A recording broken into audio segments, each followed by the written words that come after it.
2장 1절부터 11절까지.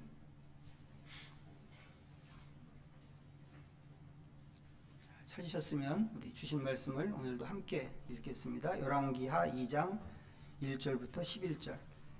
여호와께서 회오리 바람으로 엘리야를 하늘로 올리고자 하실 때에 엘리야가 엘리사와 더불어 길갈에서 나가더니 엘리야가 엘리사에게 이르되 청하건대 너는 여기 머물라. 여호와께서 나를 베델로 보내시느니라 하니 엘리사가 이르되 여호와께서 살아계심과 당신의 영혼이 살아있음을 두고 맹세하노니 내가 당신을 떠나지 아니하겠나이다 하는지라.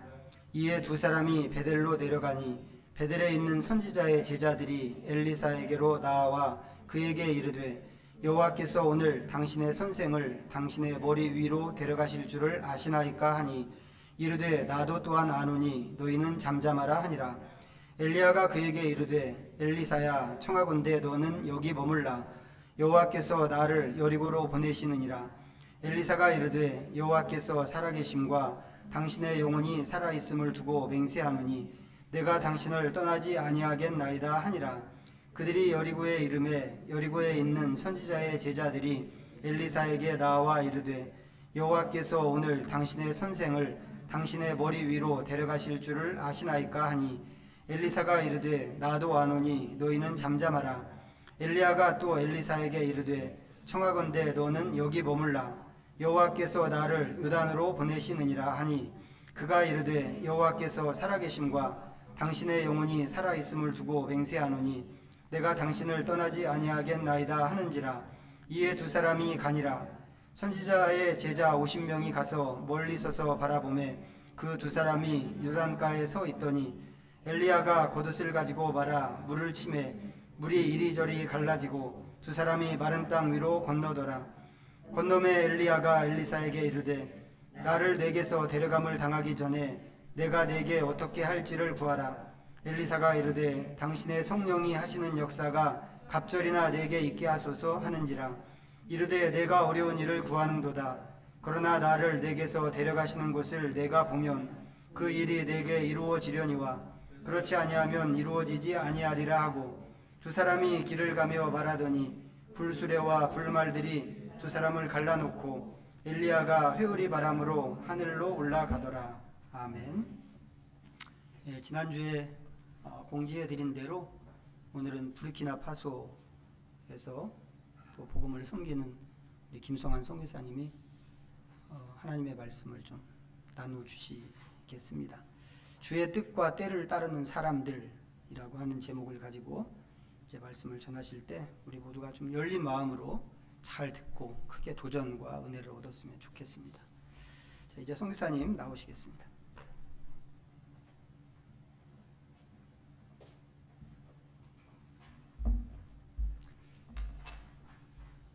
반갑습니다. 먼저 PPT를 좀 보여주시면 감사하겠습니다. 저희 가족을 좀 소개하겠습니다. 이렇게 4명이서 같이 지내고 있습니다. 큰애가 희주인데요. 아들입니다. 딸이라고 오해하시는 분들이 많아서 일부러 제가 사진을 좀 보여드립니다. 희주고요.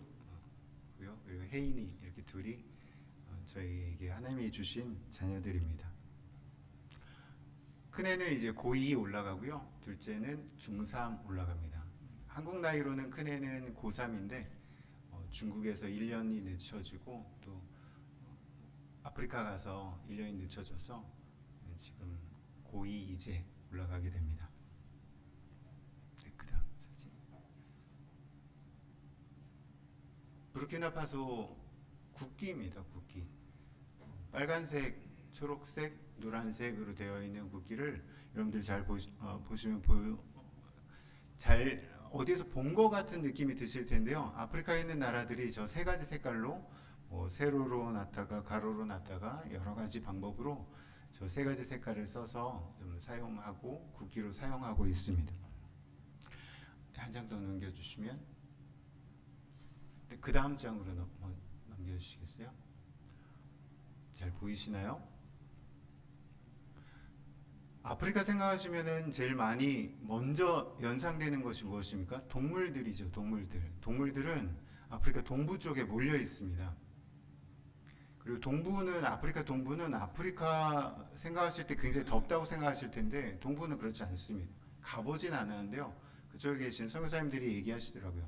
케냐, 탄자니아, 그리고 에티오피아 이런 지역들은 지대가 높아요. 고산지대 한 2000m 이상 되는 곳에 도시가 세워져서 한국보다 살기가 좋다고 하더라고요. 기후는 좋다고 얘기하시더라고요. 그런데 저 동부 쪽에 없는 것이 있습니다. 그것을 서부가 갖고 있는데요. 저는 서부 아프리카 부르키나파소에서 지금 사역하고 있습니다. 처음 들어보신 분들도 계실 텐데요. 부르키나파소입니다. 프랑스어도 아니고요. 프랑스 식민지로 있었지만 나라 이름은 또 프랑스어 발음은 아니더라고요. 부르키나파소는 서부 아프리카에 있는데요. 동부에 있고 서부에는 없는 거, 서부에는 있고 동부에 없는 게 있다고 말씀드렸죠. 동부 아프리카에는 천연 자원이, 관광 자원이 많아요. 살기가 좋고 해변도 있고 너무 초원도 있고. 서부에는 초원이 없습니다. 그리고 기후가 좋지 않아서 살기가 어렵고 늘 먼지 바람에 이렇게 살아가고 있습니다. 그러나 서부에 있는 것이 있습니다. 아까 국기 보셨을 때 가운데 별이 있고 그게 무슨 색이었습니까?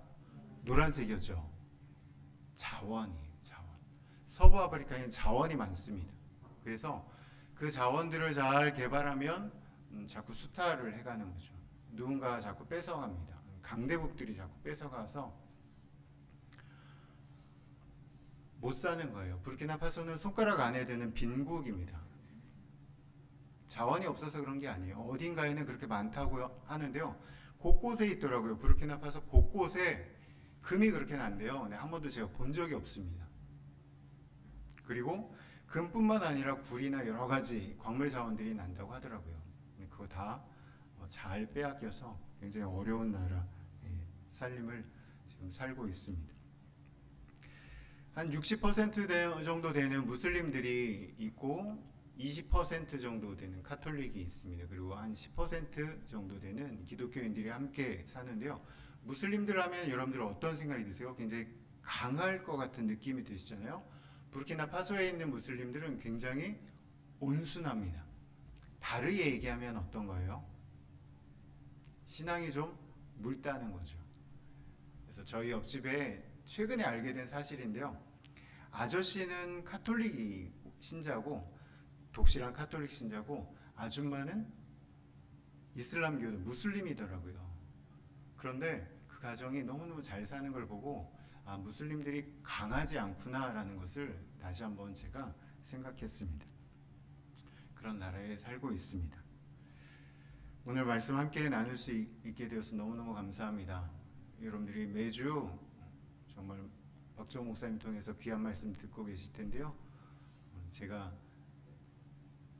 너무 설교를 못해도 너무 속상해하지 마시고 그러려니 이렇게 생각해 주시면 너무 감사하겠습니다. 오늘 본문에서 다양하게 볼 수 있는 관점들 가운데 제가 보고 있는 관점으로 오늘 본문 함께 살펴보려고 합니다. 오늘 본문 말씀에 등장하는 이 여러 사람들 중에 여러분들이 꼭 기억하셔야 될 사람들이 있는데요.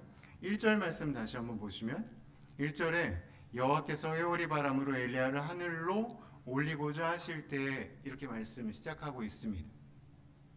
하나님이 무엇을 얘기하고 계신 거예요? 무엇을 얘기하고 계신 거예요? 하나님의 뜻과 계획을 얘기하신 것이죠. 그것을 지금 나타내 보이신 거예요. 하나님의 뜻과 계획하면 우리가 너무 엄청나게 크게 다가오고 어떻게 보면은 너무 특별한 경험으로 다가가 올 것처럼 보이지만 성경은 우리에게 그렇게 얘기하지 않고 있다는 것을 보여주는 거예요. 그냥 너무 자연스럽게 아무 일 없는 듯이 하나님이 엘리야를 승천하게 하실 것에 대한 이야기를 오늘 본문의 시작으로 이야기를 진행하고 있습니다. 자, 그 이야기의 중심이 누구입니까?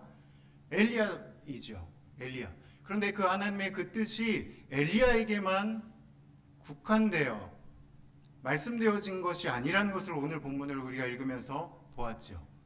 처음에 누구입니까? 1절에 보시면 엘리사이죠. 엘리사가 엘리야의 그 승천에 대한 이야기를 알고 있었던 거죠. 하나님의 그 뜻이 어떻게 이루어질지 오늘 본문은 재미나게 지명을 가지고 소개하고 있습니다. 엘리야가 하나님의 그 뜻 가운데 하나님이 나를 승천하게 하시고 죽음을 맛보지 않고 올라가게 하실 것을 알게 된 그 엘리야가 하나님의 뜻을 따라 하나님의 명령을 따라 어디로 내려가게 됩니까? 베델이죠. 또 어디로 가나요? 여리고이죠. 또 어디로 갑니까? 요단까지 가죠.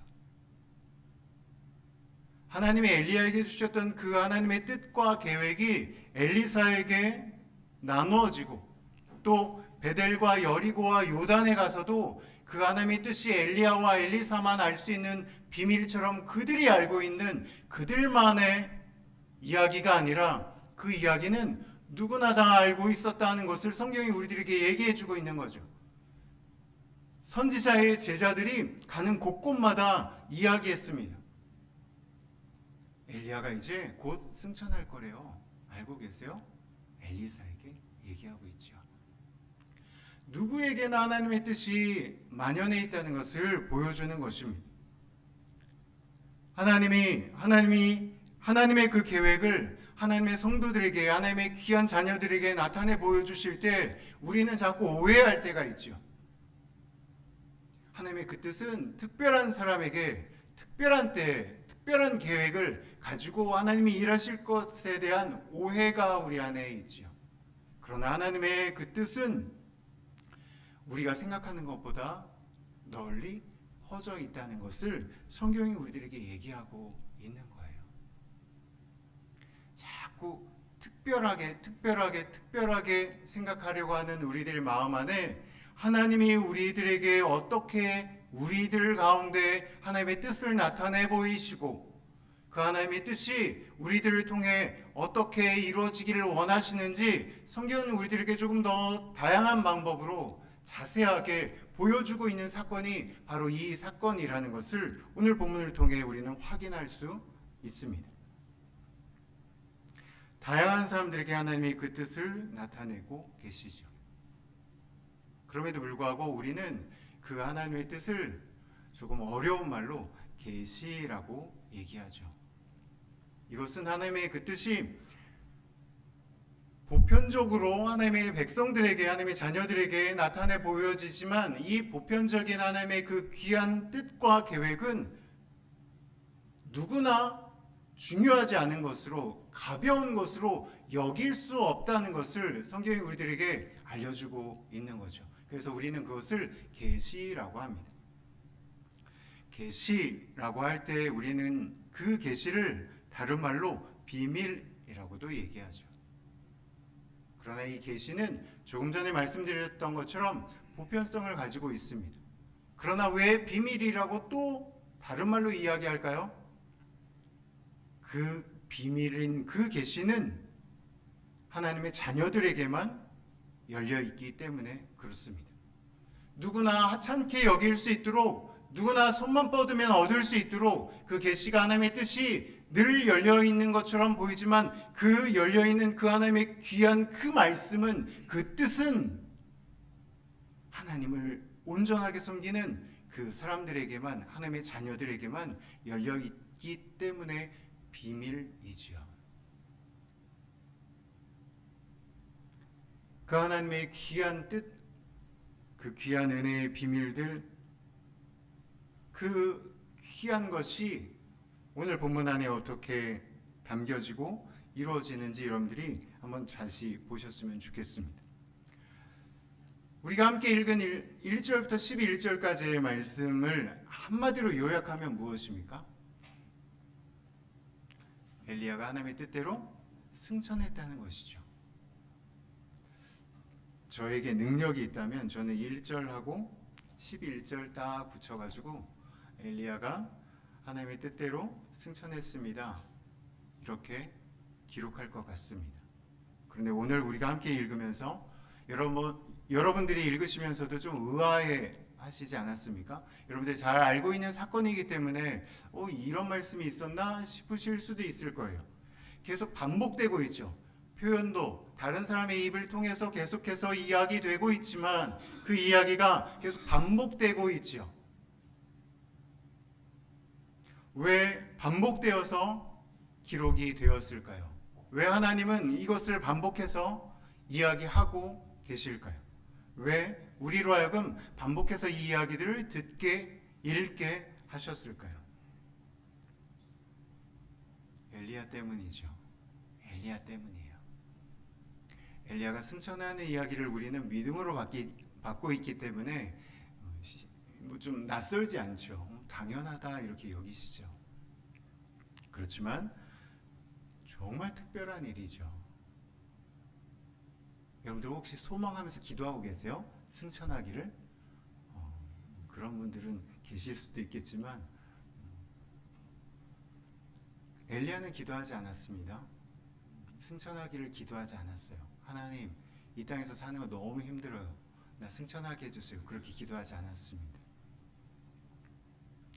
그런데 하나님이 그렇게 하게 하셨죠. 그 일을 하나님이 어떻게 하셨는지를 보여주고 있는 거예요. 오늘 본문이. 그 일이 정말 일어난 사실이고 진실이라는 것을 나타내 보이시기 위해서 증인들을 세우신 거예요. 그 첫 번째 증인이 엘리사이죠. 그리고 두 번째 증인들이 베델에 있는 선지자의 제자들이죠.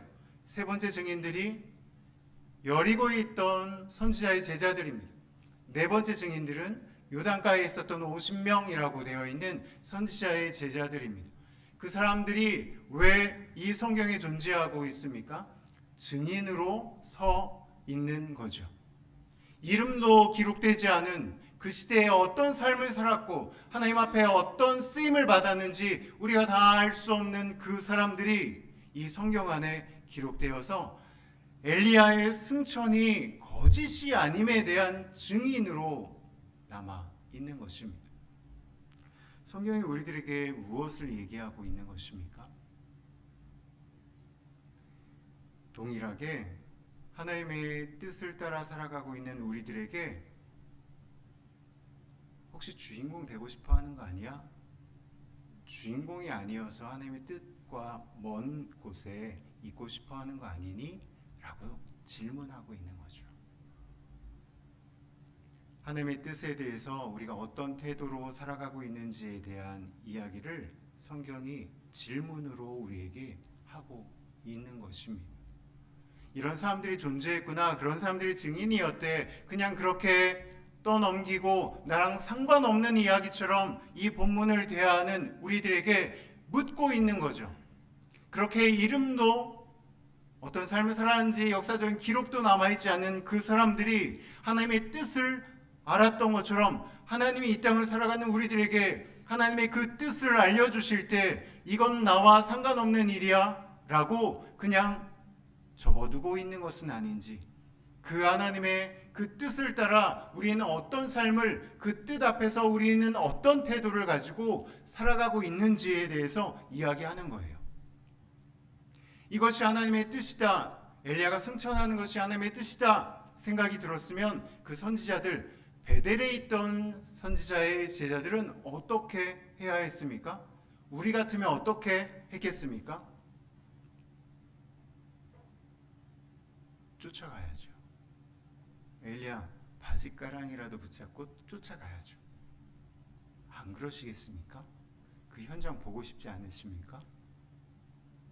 그럼에도 불구하고 성경은 베델에 있던 선지자의 제자들이 계속 그 길을 쫓아갔다 이렇게 얘기하고 있지 않습니다. 베델에서는 베델에서의 사건을, 여리고에서는 여리고에서의 사건을, 요단에서는 요단에서의 사건을, 또 하나 맨 마지막 요단에서 있었던 그 사건을 지켜보는 그 사람들은, 선지자의 제자들은 엄청나게 복받은 사람입니다. 성경은 이야기하고 있지 않습니다. 동일한 무게감으로 얘기하고 있는 것이죠. 베델에서 보았던, 여리고에서 보았던, 요단에서 보았던 그 선지자의 제자들 모두 동일한 무게감으로 얘기하고 있는 것이죠. 누구 하나 더 잘되고 더 멋지고 더 훌륭하고 더 큰 증인이라고 성경은 이야기하고 있지 않습니다. 하나님 뜻 앞에 있는 우리들에게도 하나님은 동일하게 말씀하고 계십니다. 내가 주인공이 아니어서, 나는 조연이어서, 나는 엑스트라여서 하나님의 그 뜻 안에서 멀리, 그리고 내가 주인공이니까 나는 더 큰 복을 받을 거라고 생각하고 또 그런 마음으로 살아가는 우리들에게 그게 정말 맞는가에 대한 것을 생각해 보게 하는 본문이 오늘의 본문입니다. 그럼에도 불구하고 우리가 또 하나 기억해야 할 것이 있습니다. 하나님의 뜻을 나타내 보여주셨죠. 엘리야가 승천할 것에 대한 말씀하셨죠. 그리고 나서 끝나지 않고 베델로 가라, 여리고로 가라, 요단으로 가라. 하나님이 엘리야에게 계속해서 말씀하시죠. 하나님이 얼마나 우리에게 하나님의 그 뜻을 이룰 수 있는 방법들을 자세하게 보여주시는지에 대한 것을 다시 한번 깨닫게 해주시는 말씀이죠. 하나님을 막연하게 생각할 수 있는 우리들에게 성경은 하나님이 그렇게 막무가내의 하나님이 아니라는 것을 보여주는 거예요. 때로 우리가 하나님을 잘 몰라서 오해하고 우리의 생각과 우리의 경험치 안에서 하나님을 재단할 때가 있는데 그 모든 것들을 좀 다시 한번 생각해 볼 수 있게 하는 말씀이죠. 하나님이 엘리야에게도 동일하게 그렇게 말씀해 주셨어요.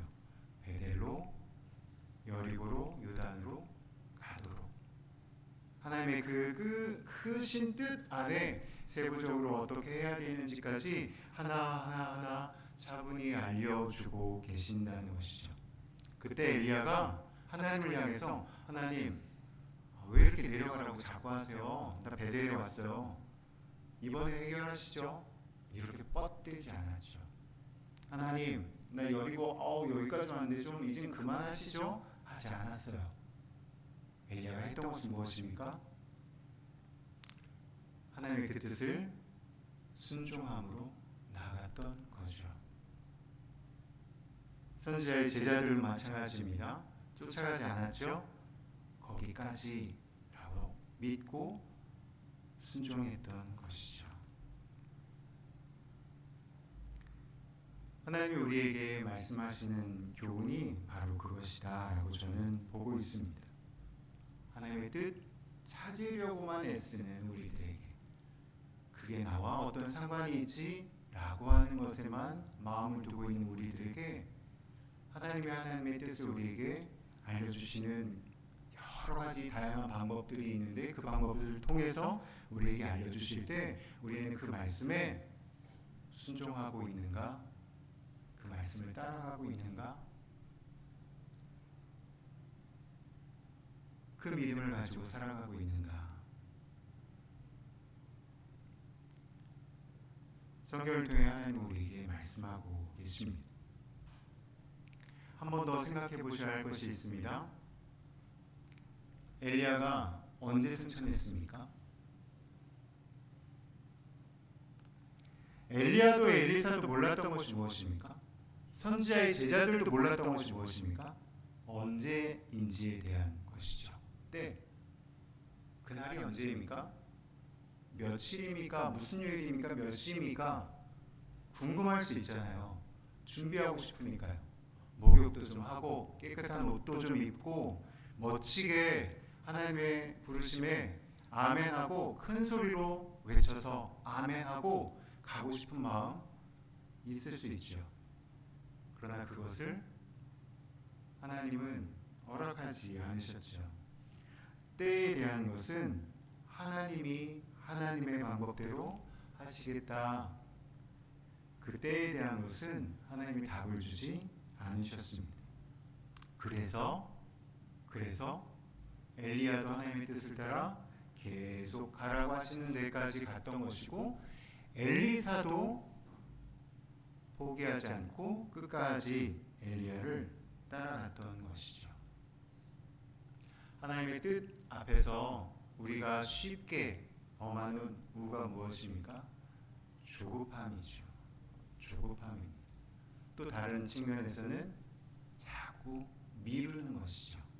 하나님, 이것 좀 해결되면 할게요. 이게 안 돼요. 미루기도 하고, 빨리 됐으면 좋겠어요. 좀 빨리 됐으면 좋겠어요. 빨리 왜 안 되는 것이죠? 조를 때도 있죠. 성경은 우리들에게 그런 마음으로 하나님의 뜻을 대하고 싶어하는 우리들에게 이야기하고 있는 거죠. 조급해하지 말고 미루지도 말고 오늘을 살아내라고 얘기하고 있는 것입니다. 그 증인들이, 그것을 나타냈던 사람들이 엘리사이고 선지자의 제자들이죠. 그들은 그들의 삶을, 그 하루의 삶을 그냥 살아갔던 거예요. 엘리야가 승천하니까 그거 쫓아가서 빨리 하지 않죠. 오늘 해야 될 일들을 해 나가는 거죠. 그것이 엘리사는 엘리야를 따라가는 것이었고, 선지자의 제자들은 자기의 서 있는 곳에서 자기의 삶을 살아가는 것이었죠. 성경은 우리들에게 그것을 얘기하고 있는 거예요. 뿐만 아니라 마지막으로 성경에 등장하지 않고 있는 사람들이 있습니다. 성경에 분명하게 등장하지 않지만 우리들이 한번 생각해야 될 사람들이 있습니다. 누구일까요?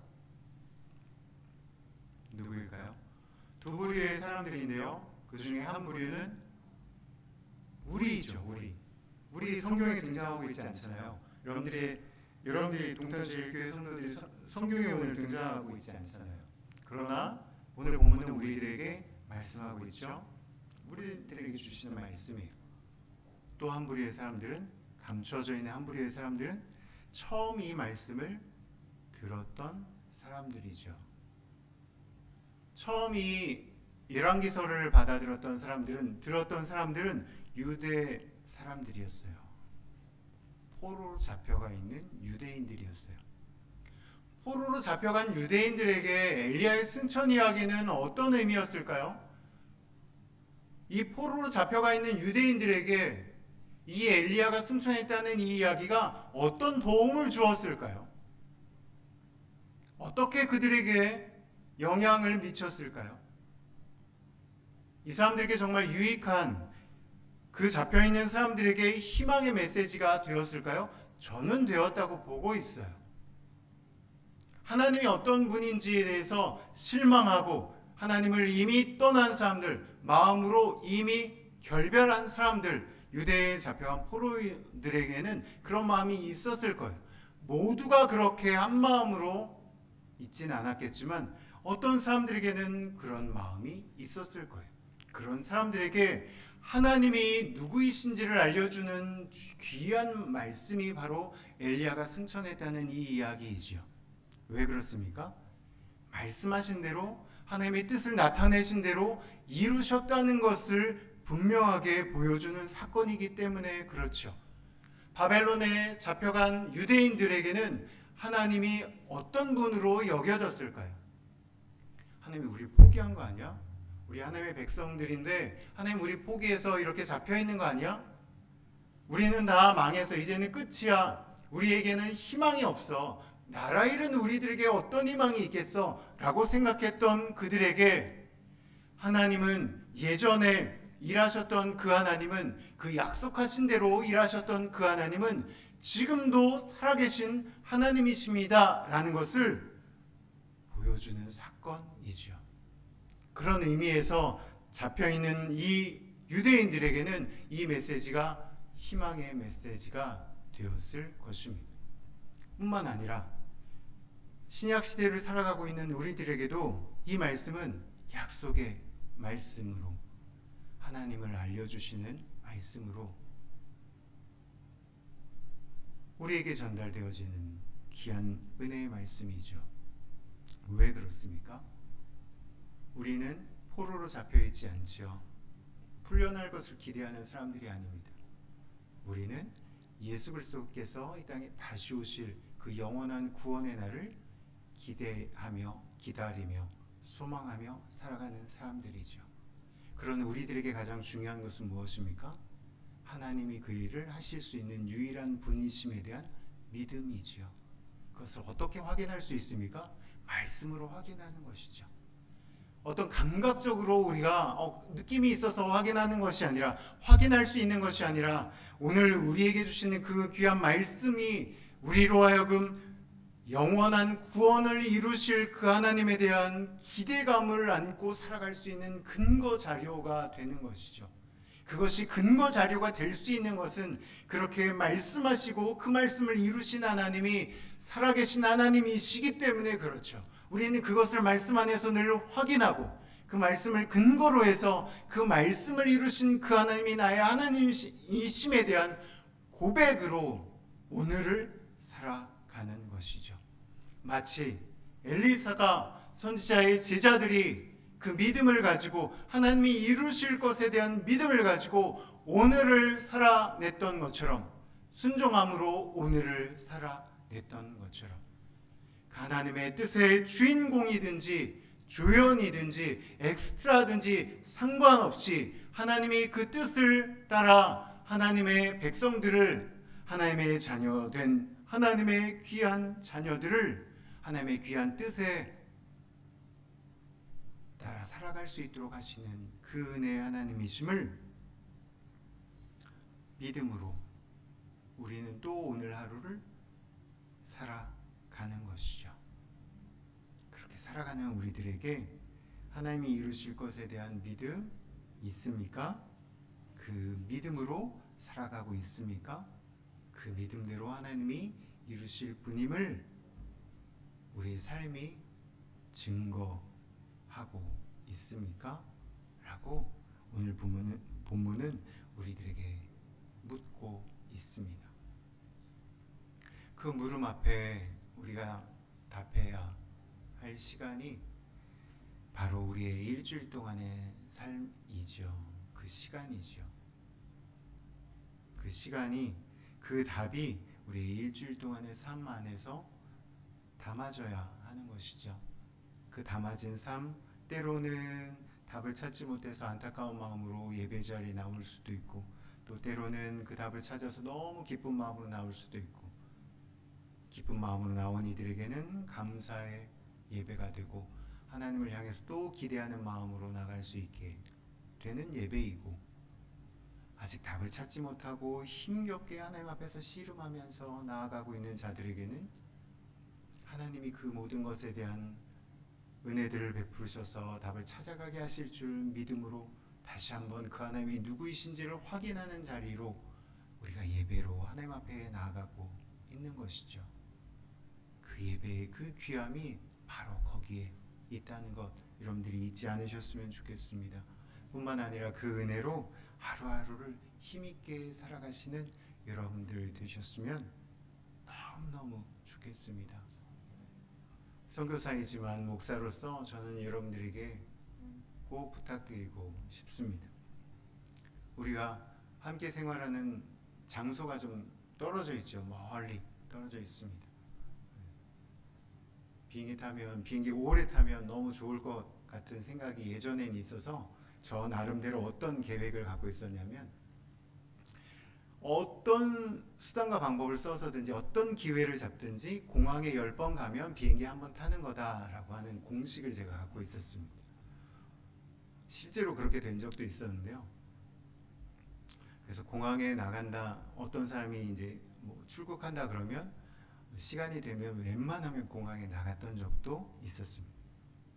네, 아프리카에 살면서 이번에 올 때 특히 더 그랬는데요. 10시간 이상 비행기를 타니까 너무 힘들더라고요. 그래서 또 비행기 탈 생각을 하니까 좀 막연하고 좀 막막하긴 한데요. 우리가 그렇게 멀리 떨어져 있죠. 그러나 저는 저의 자리에서 하나님 뜻 안에서 하루하루 살아가 보려고 합니다. 여러분들도 하나님이 세워주신 그곳 가정과 일터 사업장과 학교에서 하나님의 뜻 따라서 하루하루를 열심히 살아내므로 우리가 언제 다시 만나게 될지 모르겠지만 하나님 나라에서 다시 만났을 때 함께 우리를 통해 일하셨던 하나님 찬양하고 그 하나님 높이면서 함께 기뻐하는 그날 왔으면 좋겠습니다. 그 은혜 자리에 여러분들 모두 함께 하셨으면 좋겠습니다. 저도 그 자리에 있기 위해 애를 쓰겠습니다. 특별히 기도 제목 한 가지만 드리고 말씀 마무리하겠습니다. 혹시 니제리아에서 쿠데타 일어났다는 이야기 들으셨나요? 못 들으셨어요? 얼마 전에 한 일주일, 2주 전에 니제리아에서 쿠데타가 일어나는데 니제르는 부르키나파소 바로 옆쪽에 있는 나라입니다. 부르키나파소 위쪽에는 말리라고 하는 큰 나라가 있고 그 정도 크기 되는 나라가 니제르입니다. 그 밑에 니제르 밑에 나이지리아가 있습니다. 부르키나파소, 말리, 니제르 또 기니비사우랑 이 옆쪽에 부르키나파소 옆쪽에 있는 나라들도 쿠데타가 일어나긴 했는데요. 부르키나파소, 말리, 니제르의 쿠데타는 조금 성격이 다릅니다. 말리가 제일 먼저 쿠데타가 일어나는데요. 군부 정권이 드러난 이후에 프랑스군을 몰아내고 그 빈자리에 러시아군을 받아들였습니다.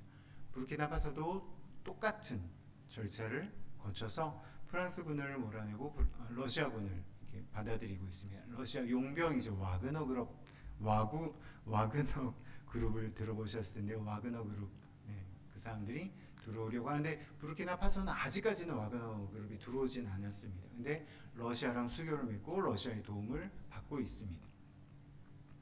니제르가 지금 쿠데타가 일어나는데 프랑스군을 몰아내고 러시아군을 받아들이려고 지금 그런 움직임을 가지고 있는데요. 서부 아프리카에 무엇이 많다고 제가 말씀드렸죠? 자원이요. 니제르에 우라늄이 많대요. 그래서 아마 프랑스가 포기를 못하는 것 같아요. 니제르는 포기를 못하겠다 지금 이렇게 선포한 상황입니다. 그래서 프랑스는 프랑스대로, 러시아는 러시아대로 지금 좀 불을 켜고 있는 상황인데요. 이런 가운데 부르키나파소, 말리, 니제르가 좀 이렇게 동맹처럼 움직이려고 하는 움직임들이 있습니다. 그래서 그것이 무엇이 나랑 무슨 상관이냐라고 생각하실 수 있겠는데요. 그렇게 되면 그곳에 있는 선교사님들, 외국인들은 계속 있을 수가 없습니다. 만약 전쟁으로까지 치닫게 되면 너무너무 어려운 상황이 됩니다. 그래서 그런 일 벌어지지 않도록 잘 해결될 수 있도록 꼭 기도해 주셨으면 좋겠습니다. 정치적으로 안정이 안 되면 선교사들은 있을 수가 없습니다. 그래서 그곳에서 계속 사역할 수 있도록 하나님 기회를 주시도록 기도해 주셨으면 좋겠습니다. 기도하겠습니다. 하나님, 우리에게 주신 귀한 말씀 우리가 함께 나누었습니다. 이 말씀이 우리에게 주시는 질문들 가운데 우리의 귀한 깨달음 더하여 주시고 그 귀한 은혜의 삶을 살아가는 우리 모두가 되게 하여 주옵소서. 그 삶을 살아갈 때 우리에게 필요한 것들이 있습니다. 믿음이 필요하고 순간순간마다 우리에게 하나님의 지혜가 필요합니다. 하나님 도와주시고 그 모든 믿음